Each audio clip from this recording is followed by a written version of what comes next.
Hello everyone, welcome back to the channel. Today we have breaking and shocking news coming out of Belarus, a country that has suddenly turned into the center of global attention. Reports are flooding in that parts of the Belarusian army have allegedly turned against President Alexander Lukashenko, triggering what many are calling the beginning of a total collapse of his government. This dramatic and unexpected situation has sent shockwaves through Eastern Europe, raising fears of chaos, civil conflict, and another dangerous shift in the ongoing regional crisis already strained by the war in Ukraine.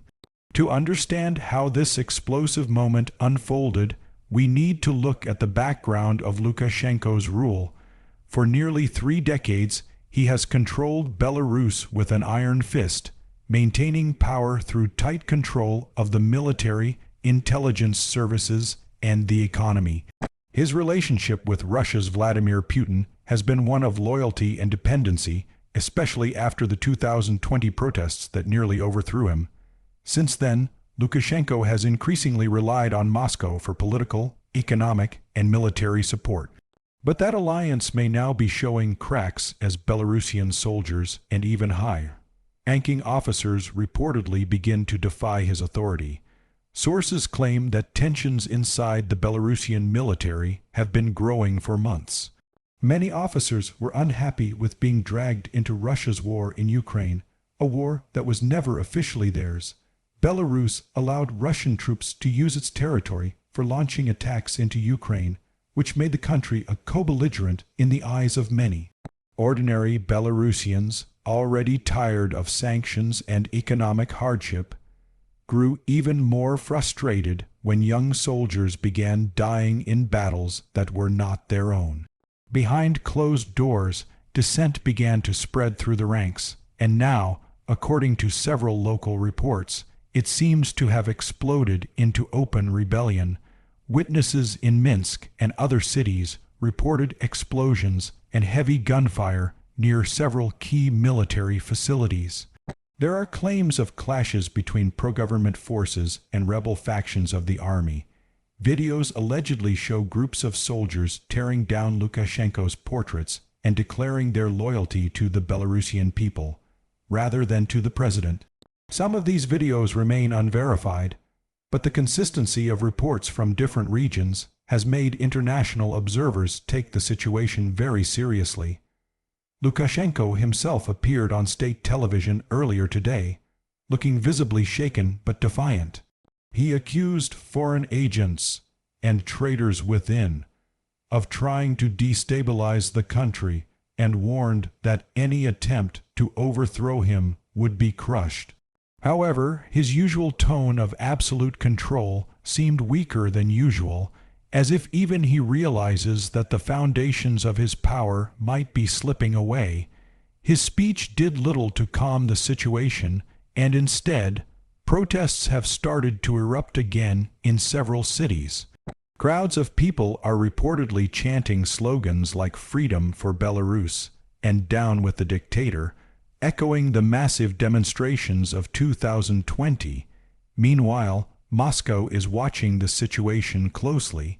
For Putin, Belarus has always been a key ally and buffer state between Russia and NATO. Losing Lukashenko, or even a partially unstable Belarus, would be a major strategic blow. Kremlin sources are reportedly in emergency talks, discussing whether to send in peacekeeping forces to stabilize the situation, but that would be an extremely risky move. Russian forces are already stretched thin in Ukraine, and sending troops into Belarus could inflame anger among both Belarusians and Russians who are already weary of endless wars. Still, Moscow has never been one to tolerate instability on its borders, especially when it risks losing influence to the West. On the other side, NATO and European Union officials are also holding emergency meetings.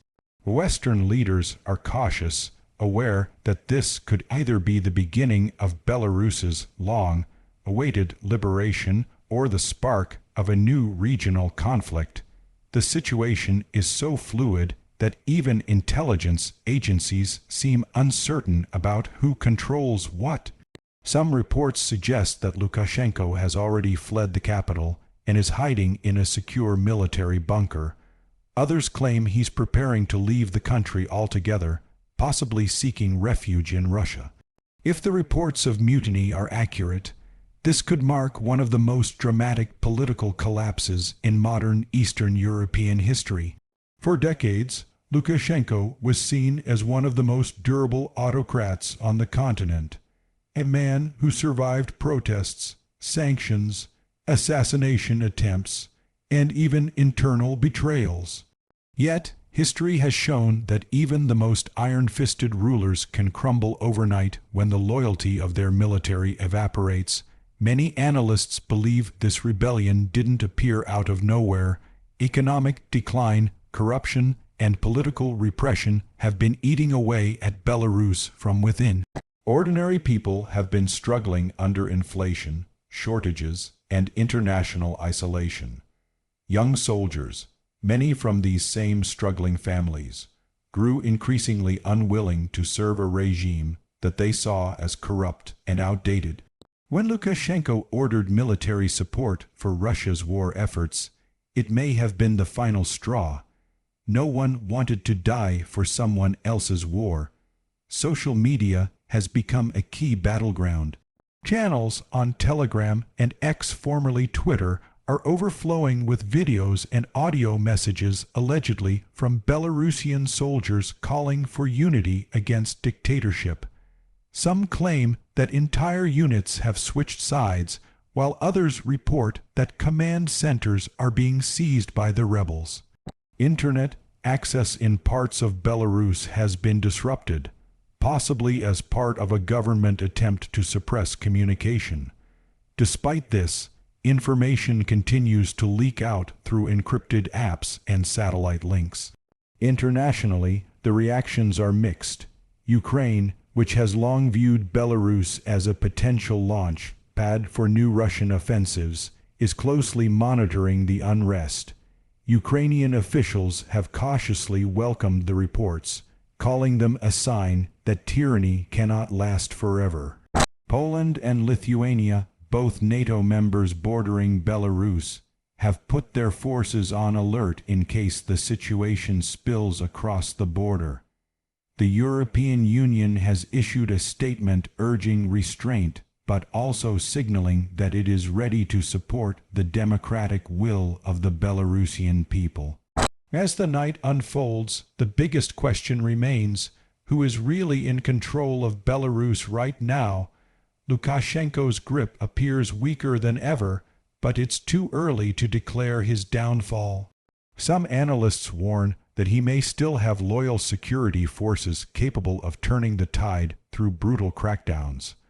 Others argue that the scale of the rebellion suggests that even those forces might be divided. If he loses the army completely, it's over. One thing is certain: the era of calm in Belarus is gone. What happens next will depend on how far the rebellion spreads and whether outside powers, especially Russia, decide to intervene. If Moscow steps in militarily, Belarus could become the next front in the growing confrontation between East and West. If Lukashenko flees or is overthrown, it could open the door to a new democratic beginning for the Belarusian people, but also risks plunging the country into chaos if rival factions begin fighting for power. Right now, the world is watching a fragile and explosive situation that could reshape the map of Eastern Europe. The coming hours and days will be critical.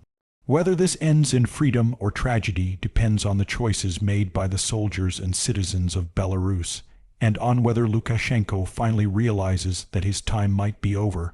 Whatever happens, this is a turning point. The cracks in the dictatorship have widened, and the people have once again found their voice. The balance of power in the region is shifting rapidly, and Belarus is at the center of it all. Stay tuned for updates, because this story is far from over. And as always, if you want to keep up with the latest breaking developments and global analysis, don't forget to like, subscribe, and hit the notification bell so you never miss what's coming next.